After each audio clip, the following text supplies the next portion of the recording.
Hello, my friends. Welcome back to English Flow. I'm Mary. Today I want to teach you something important: how to talk about yourself in English. Yeah, this is something you need every day. When you meet new people, when you make friends, when you start a job, when you travel. People always ask about you. Exactly. They want to know, what's your name? Where are you from? What do you do? What do you like? These are basic, but very important questions.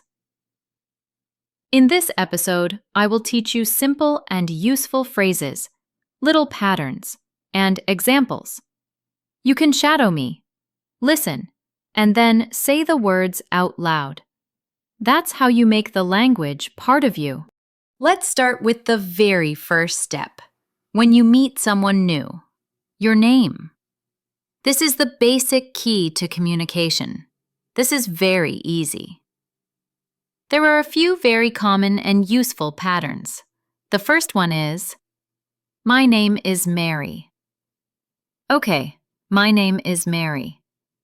The second one is, I'm Mary.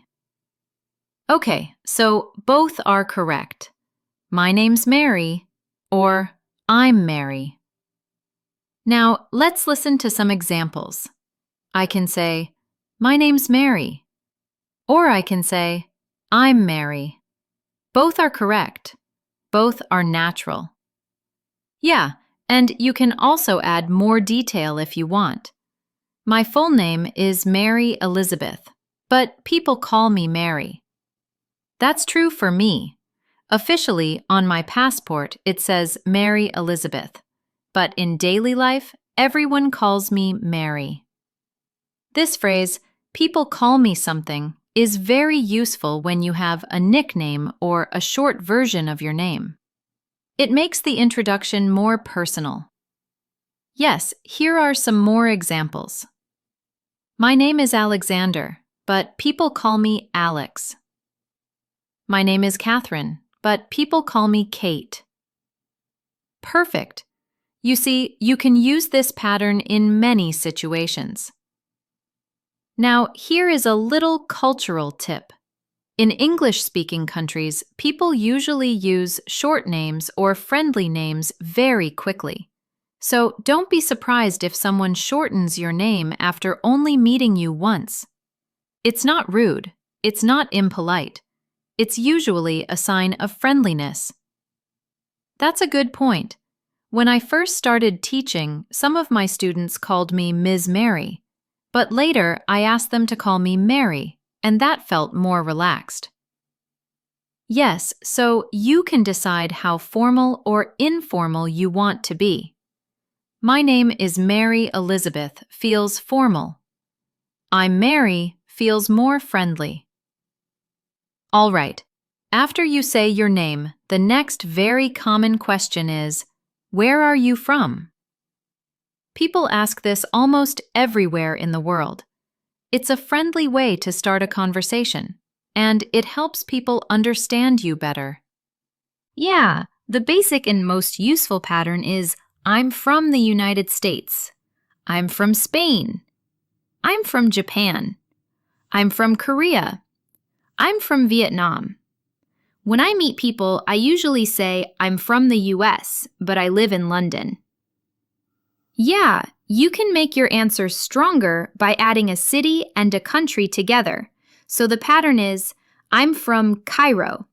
It's in Egypt, okay? Or, I'm from Tokyo. It's in Japan. That way, if the person doesn't know your city, they still understand your country. Exactly. Here are some more examples. I'm from Rio de Janeiro. It's in Brazil. I'm from Nairobi. It's in Kenya. I'm from Toronto. It's in Canada. And if you want to be very clear, you can even add the region. For example, I'm from Munich. It's in the south of Germany. All right, another very useful pattern is, I was born in somewhere, but I live in somewhere. Okay, so this is great when your story is a little different. For example, I was born in Spain, but I live in Mexico now. Or, I was born in Thailand, but I live in Dubai. For me, I can say, I was born in a small town, but I live in a big city now. That shows a part of my life story.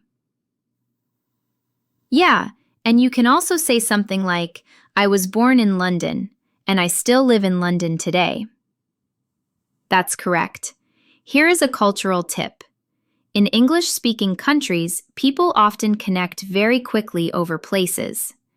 If you say, I'm from Italy, someone might reply, Oh, I love Italian food.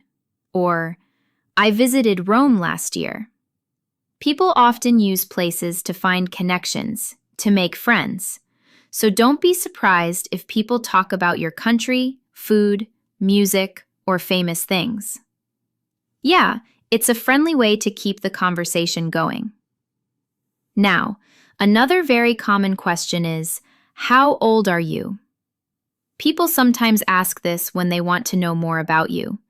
It's not always the first question in English-speaking countries, but it's still useful to know how to answer. The basic pattern is very simple. I'm 40 years old. I'm 45 years old. I'm 28 years old. Or if you want to keep it short, just say, I'm 28. I'm 41. That's enough. Most people will understand right away. And right away means very quickly, okay? In fact, in casual conversations, in informal conversations, people often don't say years old. They just say the number. I'm 20. I'm 18. I'm 55. Yes. And there is another way you can answer if you don't want to give the exact number. You can say, I'm in my 20s. I'm in my 30s. I'm in my 40s. Or, I'm in my 60s. This means the general age range, okay? But not the exact number.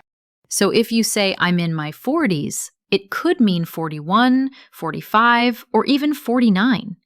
It's softer. Sometimes people prefer this if they don't want to be too specific. I usually say I'm in my 40s. That could be 41, 45, or 49. But it gives people an idea without saying the exact number. Yeah. And here is a cultural tip. In English-speaking countries, people don't always ask about age, especially with adults. Sometimes it feels a little personal. Yeah, I find it a little bit personal. But with children or teenagers, it's very common. Exactly. For example, when you meet a child, you might ask, how old are you? And the child will happily say, I'm 7 or I'm 10, but with adults, it's better to wait until they share it themselves. Still, it's useful for you to know how to say your age if someone asks. Now here are some more phrases you can use. I'm almost 30. That means maybe 29, nearly 30. I just turned 18. Okay, I just turned 18. That means I became 18 recently. Here's another one. I'm in my early 30s. I'm in my early 30s. That means maybe 31, 32, or 33. And here is the final one. I'm in my late 40s. I'm in my late 40s. That means maybe 47, 48, or 49. For example, I sometimes say I'm in my early 40s. That usually means 41 to 44. All right, let's move on to another very common topic, family. This always comes up in small talk. When people are getting to know you, they're often curious about your family background. A very common question is, do you have brothers or sisters? Sometimes they use the word siblings. Siblings means brothers and sisters.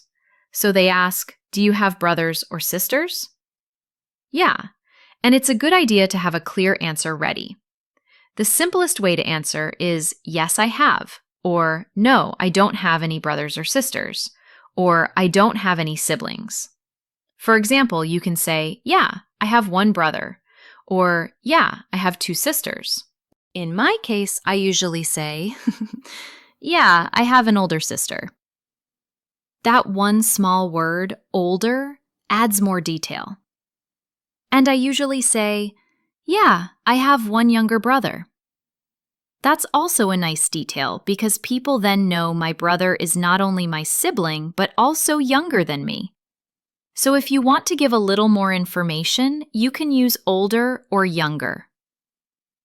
For example, I have 2 younger sisters, or I have one older brother. It makes your answer richer. Yeah, and if you don't have brothers or sisters, that's okay too. There is a special phrase for this. I'm an only child. Okay? I'm an only child. That means you don't have siblings. Now, sometimes people want to know how many brothers or sisters you have in total. Okay, they might ask, how many brothers and sisters do you have? Yeah, and here you can give a number and mix brothers and sisters if you like. For example, I have 1 brother and 2 sisters, or I have 3 sisters. And if you don't have any, you can just say, I don't have brothers or sisters. Or the shorter way is, I don't have siblings. I don't have siblings. If you want to go a little deeper, you can talk about your position in the family. People may ask, are you the oldest or are you the youngest? I usually say, I'm the oldest child. Yeah, and I usually say, I'm the middle child. That means I'm not the oldest. And if you are the last born, you can say, I'm the youngest. I'm the youngest. Now, another very common question about family is, do you live with your family? This question is about your living situation. Yeah, and there are many simple answers. For example, you can say, yeah, I live with my parents, or I live with my wife and children. And if you don't live with your family, you can say, no, I live alone, or no, I live with friends. I live with friends. That's right. So if you want to talk about living situation, just say who you live with. Your parents, your partner, your children, or your friends. Or maybe you live on your own. If you live on your own, you live alone. All right, now let's talk about another very important topic, work and study. This is something people ask about all the time. When you meet someone new, one of the first questions is, what do you do? What do you do? And that question, what do you do, means what is your job? What is your daily work? It doesn't mean what are you doing right now? That's a very common mistake for learners. But in small talk, what do you do is always about your job or studies. That's a great point. So if you have a job, the simple answer is I'm a, and then your job. For example, I'm a teacher. I'm an engineer. I'm a nurse. I'm a doctor. Yeah, when I talk about myself, I often say I'm a language teacher. I work with young learners and adults. That gives both my job title and a little detail about what I actually do. And I usually say I'm an English teacher. I help learners learn English in a natural way. Again, it's short, but it gives a little extra information. If you want to make your answer more interesting, you can add where you work. For example, I'm a teacher. I work in a secondary school. Or, I'm a doctor. I work in a hospital. Or you can describe the type of work you do. I'm a driver. I drive a taxi. I'm a cook. I work in an Italian restaurant. Just adding one short detail makes your answer more personal and easier for the listener to understand. Okay, now what if you don't have a job at the moment? People may still ask, what do you do? Well, that's a very good question. In that case, you can say, I'm looking for a job right now. I'm looking for a job right now. Or, I'm between jobs. I'm between jobs. That's a polite way to say you don't have a job at the moment. Yeah, and some people might say I'm a homemaker, or I stay at home with my children. These are also clear and polite answers. Okay, now if you are a student, the answer is a little different. You can say I'm a student and then add your subject. I study English. I study engineering. Okay, now if you are a student, the answer is a little different. You can say, I'm a student, and then add your subject. I study English. I study engineering. You can also add the name of your school or university. I study at Oxford University, or I study at the local high school. Sometimes people ask, what are you studying? And then you can answer, I'm studying biology. I'm studying history. I'm studying English. And if you finished studying, you can say, I studied English. I studied law at university. That shows your background. Of course, some people both study and work at the same time. You can say, I study business and I also work in a shop. Or, I'm a student, but I have a part-time job in a cafe. Yeah, that's very common. And it's a good way to give a fuller picture of your life. People often find it interesting when you combine both, when you talk about both. So, what are the questions you might hear about jobs and study? Well, people may ask, what do you do? What do you do?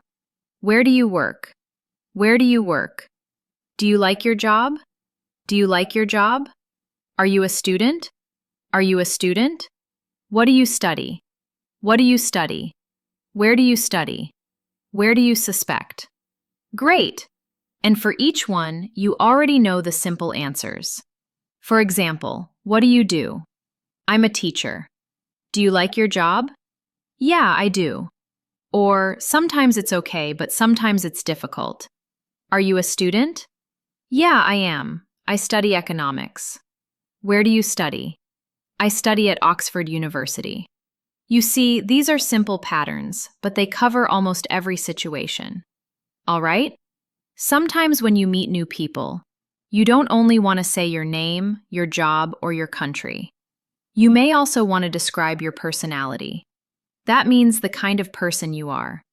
This helps people understand you better, and it can make the conversation warmer. And the good news is, you don't need difficult words for this. Simple words are enough. You can use I'm and then one or two adjectives. For example, I'm friendly. I'm shy. I'm hardworking. I'm funny. That's right. When I describe myself, I often say, I'm friendly and patient. I like listening to people. These are two qualities, two features, two characteristics that I think really show who I am. And I usually say, I'm curious. I like learning new things. I'm also a little quiet sometimes. That's true. I am quiet sometimes. Yeah, that's part of my personality. Everyone has different sides. Sometimes you are outgoing, sometimes you are quiet. So if you want to describe yourself in a positive way, there are some easy and common words you can use. For example, you can say, I'm friendly.